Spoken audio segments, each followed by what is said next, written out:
ಇನ್ನು ರಾಜ್ಯ ದೇಶ ವಿದೇಶದ ಕೆಲ ಪ್ರಮುಖ ಸುದ್ದಿ ಕ್ವಿಕ್ ಆಗಿ ನೋಡೋಣ 9 PM ಬಿಗ್ ನ್ಯೂಸ್ ನಲ್ಲಿ. ಅನ್ನಭಾಗ್ಯ ಯೋಜನೆಯಡಿ ಇದೇ ತಿಂಗಳಿಂದ 10 ಕೆಜಿ ಅಕ್ಕಿ ನೀಡಲು ಸರ್ಕಾರ ನಿರ್ಧಾರ ಮಾಡಿದೆ. ಆದರೆ ಯಾವುದೇ ನ್ಯಾಯಬೆಲೆ ಅಂಗಡಿಗೆ ಹೋದರೂ ಕೂಡ ಅಕ್ಕಿ ಮಾತ್ರ ಸಿಗ್ತಾ ಇಲ್ಲ. ಈ ಬಗ್ಗೆ ಮಾತನಾಡಿರುವ ಸಚಿವ KH ಮುನಿಯಪ್ಪ, ಫೆಬ್ರವರಿ ತಿಂಗಳ ಅಕ್ಕಿಯೂ ಸೇರಿ ಒಂದೇ ಬಾರಿ 15 ಕೆಜಿ ಅಕ್ಕಿ ಕೊಡೋಕೆ ಕಷ್ಟ ಆಗ್ತಾ ಇದೆ. ಸೊ ಬೆಂಗಳೂರು ಧಾರವಾಡದಲ್ಲಿ ಕೆಲ ಸಮಸ್ಯೆ ಆಗಿದೆ, ಏಪ್ರಿಲಿಂದ ಸರಿಯಾಗುತ್ತೆ ಅಂತ ಹೇಳಿದ್ದಾರೆ. ನಾವು ಈಗಾಗಲೇ ಫುಡ್ ಕಾರ್ಪೊರೇಷನ್ಗೆ ಪೂರ್ತಿ ಹಣ ಸಂದಾಯ ಮಾಡಿದ್ದೀವಿ. ಒಂದೇ ಸಾರಿ 15 ಕೆಜಿ ಲಿಫ್ಟ್ ಮಾಡೋದು ಸ್ವಲ್ಪ ಏರ್ಪೇರ್ ಆಗಿದೆ, ತಡ ಆಗಿದೆ. ನಮ್ಮ ಉದ್ದೇಶ ಏನಂದರೆ ಫೆಬ್ರವರಿಗೂ ಕೂಡ ಕೊಡಬೇಕಂತ ಯಾವತ್ತು ತೀರ್ಮಾನ ತೆಗೆದುಕೊಂಡಿದ್ವಿ. ಆಗ ಸಡನ್ನಾಗಿ 15 ಕೆಜಿ ಕೊಡಬೇಕಾಯಿತು, ಡಬಲ್ ಕೆಲಸ ಮಾಡಬೇಕಾಯಿತು, ಟ್ರಾನ್ಸ್ಪೋರ್ಟೇಷನವರು, ಅಂಗಡಿ ಮಾಲೀಕರು ಇವರೆಲ್ಲ ಕೂಡ. ಆದ್ದರಿಂದ ಆದರೂ ಕೂಡ ಈ ತಿಂಗಳು ಕೊನೆ ಒಳಗಡೆ ಪೂರ್ತಿ ಪ್ರಮಾಣದಲ್ಲಿ 15 ಕೆಜಿಯನ್ನು ಕೂಡ ನಾವು ಡಿಪೋಗೂ ಕೊಡ್ತೀವಿ. ಮತ್ತು ಗ್ಯಾರಂಟಿ ಅನುಷ್ಠಾನ ಸಮಿತಿ ಅಧ್ಯಕ್ಷ HM ರೇವಣ್ಣ ವಿರುದ್ಧ ಗಂಭೀರ ಆರೋಪ ಕೇಳಿಬಂದಿದೆ. ಬೆಂಗಳೂರಿನ KK ಗೆಸ್ಟ್ ಹೌಸ್ನಲ್ಲಿ ಕಾಂಗ್ರೆಸ್ ಕಾರ್ಯಕರ್ತೆ ನಂದಿನಿ ನಾಗರಾಜ್ ಮೇಲೆ ರೇವಣ್ಣ ಹಲ್ಲೆ ನಡೆಸಿದ್ದಾರಂತೆ.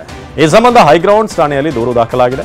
ಜಾತಿ ನಿಂದನೆ ಮಾಡಿ ನನ್ನನ್ನು ಅವಾಚ್ಯ ಪದಗಳಿಂದ ನಿಂದಿಸಿ ಹಲ್ಲೆ ಮಾಡಿದ್ದಾರೆ ಅಂತ ನಂದಿನಿ ಆರೋಪ ಮಾಡಿದ್ದಾರೆ. ಆದರೆ ಹಲ್ಲೆ ಆರೋಪ ತಳ್ಳಿ ಹಾಕಿರುವಂತಹ ರೇವಣ್ಣ, ವಿಡಿಯೋ ಮಾಡಬೇಡಮ್ಮ ಅಂತ ಮೊಬೈಲ್ ತಳ್ಳಿದ್ದು ನಿಜ ಅಂತ ಹೇಳಿದ್ದಾರೆ. ಗುಜರಾತ್ನ ಅಹಮದಾಬಾದ್ನಲ್ಲಿ DRI ಅಧಿಕಾರಿಗಳು ಚಿನ್ನದ ಬೇಟೆಯಾಡಿದ್ದಾರೆ. ಬರೋಬ್ಬರಿ 80 ಕೋಟಿ ಮೌಲ್ಯದ ಚಿನ್ನ ಜಪ್ತಿಯಾಗಿದೆ. 19.66 ಕೆಜಿ ಮೌಲ್ಯದ ಇತರೆ ಚಿನ್ನಾಭರಣ, 87.92 ಕೆಜಿ ಚಿನ್ನದ ಗಟ್ಟಿಗಳನ್ನು ವಶಕ್ಕೆ ಪಡೆಯಲಾಗಿದೆ. ದುಬಾರಿ ವಾಚ್ಗಳು, ವಜ್ರಖಚಿತ ಪಾಟೆಕ್ ಫಿಲಿಪ್ ವಾಚ್, ಹಾಗೇನೆ Jacob and Co, Franck Muller brand ವಾಚ್ಗಳನ್ನು ಜಪ್ತಿ ಮಾಡಿದ್ದಾರೆ. ಇವುಗಳನ್ನು ವಿದೇಶದಿಂದ ಅಕ್ರಮವಾಗಿ ಕಳ್ಳಸಾಗಣೆ ಮಾಡಿದ್ರು ಅಂತ ಗೊತ್ತಾಗಿದೆ.